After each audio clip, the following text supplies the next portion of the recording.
Hey guys, I am KD and you are watching KD Study Point।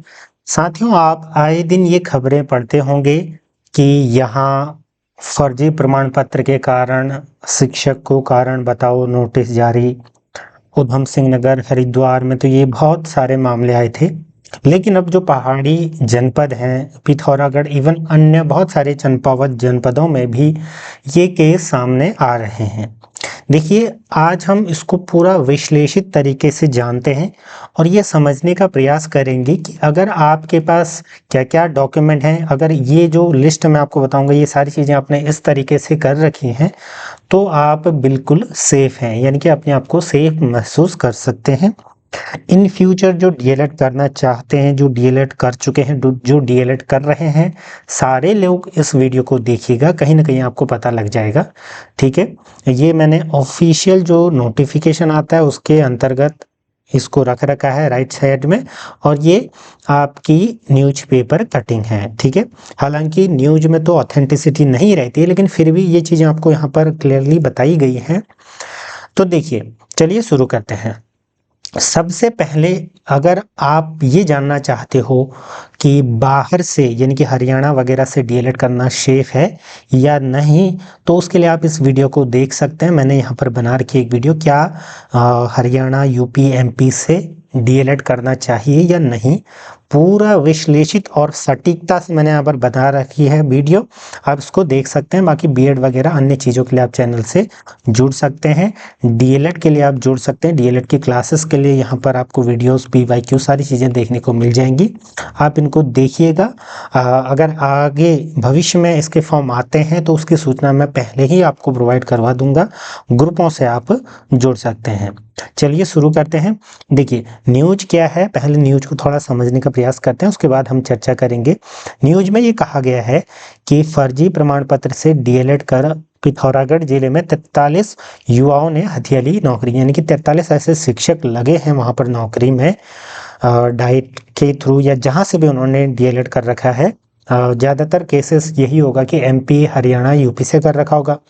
Udham Singh Nagar और नैनीताल के बाद अब सीमांत जिले पिथौरागढ़ में भी सहायक अध्यापकों की नियुक्ति में फर्जीवाड़ा सामने आया है।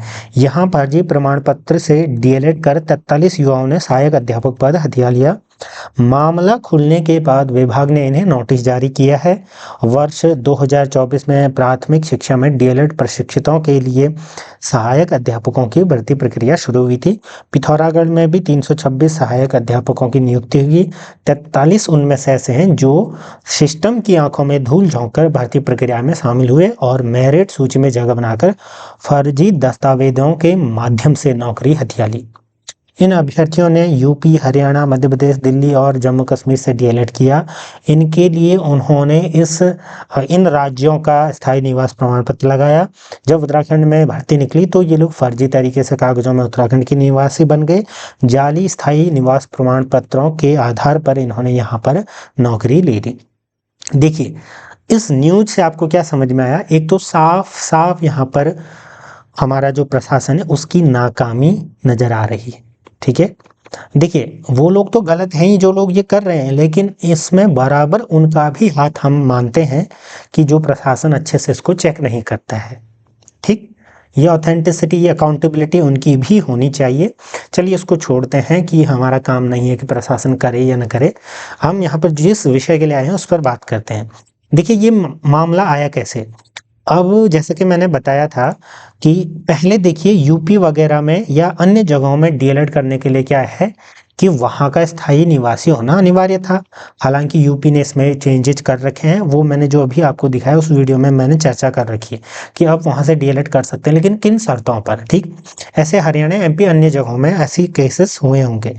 ठीक, इन्होंने क्या करा कि वहाँ जब डीएलएड करना था तो वहाँ का स्थायी निवास था या बनाया, जाली जो भी करा, वहाँ से वो हासिल कर लिया। ठीक, देखिए, वैसे तो जो उत्तराखंड में या कोई भी हो, एनसीटी से मान्यता प्राप्त संस्थान से अगर आपने डाइट या कहीं से भी डीएलएड कर रखा है तो आप मान्य हैं, ये सही बात है, बिल्कुल 100%। लेकिन इस गलत तरीके से नहीं। तो इन्होंने स्थायी वहां का लगाया, और फिर जब उत्तराखंड में भर्ती की बारी आई तो उत्तराखंड का स्थायी लगा करके उत्तराखंड के निवासी बन गए। अब बताइए, एक समय में दो राज्य का स्थायी निवासी या स्थायी निवास प्रमाण पत्र कैसे बन सकता है? ठीक है, कैसे ये पॉसिबल है? तो ये कहीं ना कहीं गलती उनकी है और साथ में जिन्होंने चेक किया होगा, वेरीफाई किया होगा, उनकी भी है। तो मैं आपको एक क्लियर कट समझा देता हूँ।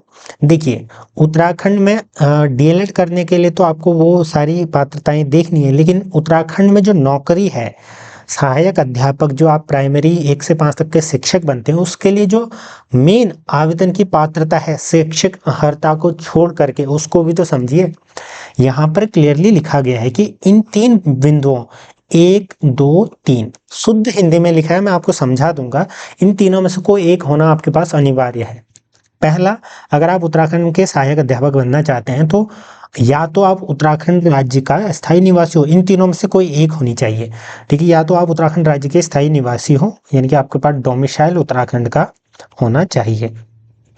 ठीक, दूसरा तो कोई बात नहीं, फिर बाकी 2 को आप स्किप कर सकते हो। अगर ये नहीं है तो फिर उत्तराखंड राज्य के किसी भी जनपद के सेवायोजन कार्यालय में पंजीकरण हो, यानी कि एम्प्लॉयमेंट रजिस्ट्रेशन हो उत्तराखंड में। और आपने देखा होगा जब ये बनवाने जाते हैं तो वहाँ पर भी आपका रिजल्ट उत्तराखंड का लगता है, स्थायी वगैरह मांगते हैं, तो अलग अलग चीज़ें हैं। ठीक है, तो इन दोनों में से कोई एक, अगर ये भी नहीं है तो फिर तीसरा एक अन्य यहाँ पर दे रखा है इन्होंने ये कहा है कि आपने उत्तराखंड लोक सेवा आयोग की परिधि के अंतर्गत लोक सेवा आयोग की नियमावली 19 के प्राविधानुसार आवेदन करने के लिए वही अभ्यर्थी पात्र होगा जिसने अपनी हाई स्कूल, इंटरमीडिएट एवं समकक्ष स्तर की कक्षा शिक्षा उत्तराखंड राज्य में स्थित मान्यता प्राप्त संस्थानों से कर रखी हो। या तो आपने उत्तराखंड मान्यता प्राप्त संस्थानों से ये चीज कर रखी हो, लेकिन इसमें फिर छूट दे रखी है, जैसे जो सैनिक हैं, अर्धसैनिक बलों में कार्यरत या केंद्र सरकार के कर्मचारी, तो वो उनको यहाँ पर छूट दे रखी है। ऐसे उत्तराखंड के जो स्थायी निवासी हैं, लेकिन उनके देखिए आजीविका के लिए वो जॉब करने के लिए कहीं रह रहे हैं, तो उनके बच्चे भी तो वहीं रह रहे होंगे, तो उनको भी छूट दे रखी है। लेकिन ये चीज़ है, लेकिन फिर भी आपको इन तीनों में से कोई एक अच्छे से, आप इस परिधि के अंतर्गत अगर आप आते हैं तो आप बिल्कुल सेफ एंड सिक्योर हैं। अब देखिए कौन कौन लोग सेफ हैं, ये अगर आपके पास ये दस्तावेज है तो आप सेफ है। तो इसमें मैं आपको बता देता हूँ।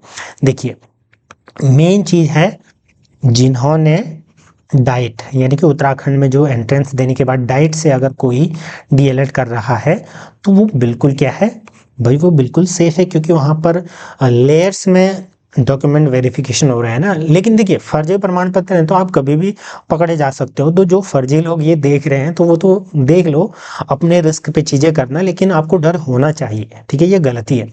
दूसरा, जो डाइट से कर रहे हैं जिनके प्रमाण पत्र सही है तो उनको कोई दिक्कत नहीं होगी। 11th 12th का ये क्राइटेरिया मैंने आपको यहाँ पर समझा दिया, डाइट वालों को कोई दिक्कत नहीं है। अब बाहर से जो कर रहे हैं वो एक चीज ध्यान रखना कि जब आप वहाँ बाहर से कर रहे हो तो वहाँ उत्तराखंड का ही स्थायी लगाना। ऐसा नहीं कि तब आप हरियाणा का, तब आप एमपी का, तब आप यूपी के स्थायी निवासी बन जा रहे हो और जब फिर जॉब चाहिए यहाँ के बन जा रहे हो। तो आपको ऐसे अपने रंग नहीं बदलने हैं गिरगिट की तरह। ठीक है, ये ध्यान रखना। तो स्थायी आपको उत्तराखंड का ही रहना है, और उसी के अंतर्गत आप अगर बाहर से भी करते हैं तो कोई दिक्कत नहीं है, ये चीज ध्यान में रखना। ठीक, बाकी फिर मेरिट में आपका नाम आना ही चाहिए, मैंने आपको बता रखा है। डीएलएड वगैरह इन सभी के लिए आप चैनल से जुड़ सकते हैं। 60-40 के रेशियो में आपका मेरिट बनती है। इन सभी पर वीडियोस मैंने बना रखी हैं, अलग अलग प्लेलिस्ट हैं, जैसे डीएलएड के लिए अलग है, बीएड के लिए अलग है, उत्तराखंड यूकेपीसी यूके के लिए अलग हैं, तो उनको आप देखिएगा, इनको समझिएगा। ठीक, बाकी देखिए आपके पास 11th 12th और 10th, ठीक है, ये आपके सारी चीजें होनी चाहिए। तो मेन पेज यहीं पर फंसता है, फिर एज वगैरह सारी चीजें जो विज्ञापन आता है उसमें आपको पता लग जाती हैं। इस पर भी मैंने वीडियो बना रखी। तो मेन यही है जो यहाँ पर मेन आपकी दिक्कत आती है, स्थायी निवास को लेकर के और शैक्षिक अर्हता को लेकर के। देखिए, कई लोगों को इसको समझने में भी दिक्कत होती है, तो मैंने कोशिश करी है कि आसान से आसान भाषा में इसको समझाऊं। फिर भी आप इसको अच्छे से पढ़ सकते हैं। आई होप कि आपको कुछ न कुछ समझ में आया होगा। वीडियो को लाइक कर सकते हैं, शेयर कर सकते हैं और चैनल से जुड़ सकते हैं। ऐसे ही अमेजिंग अपडेट्स के लिए जुड़े रहें। धन्यवाद।